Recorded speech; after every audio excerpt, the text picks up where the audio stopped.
Hör ni mig? I dessa tider finns det flera viktiga frågor vi bör ställa oss.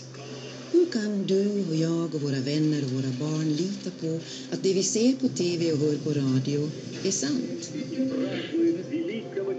Och hur vet vi att våra åsikter är våra egna? Hur kan vi vara säkra på att de svaga rösterna kommer till tals istället för att skrämmas till tystnad?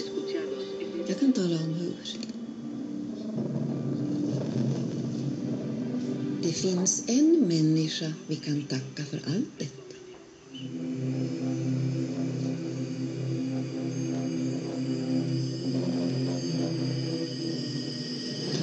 Det är denna människa vi kan tacka för nya perspektiv.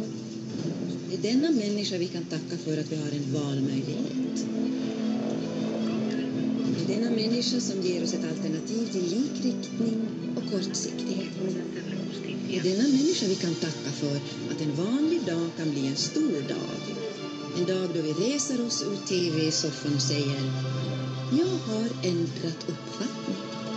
Det finns bara ett ord som ger denna människa rättvisa.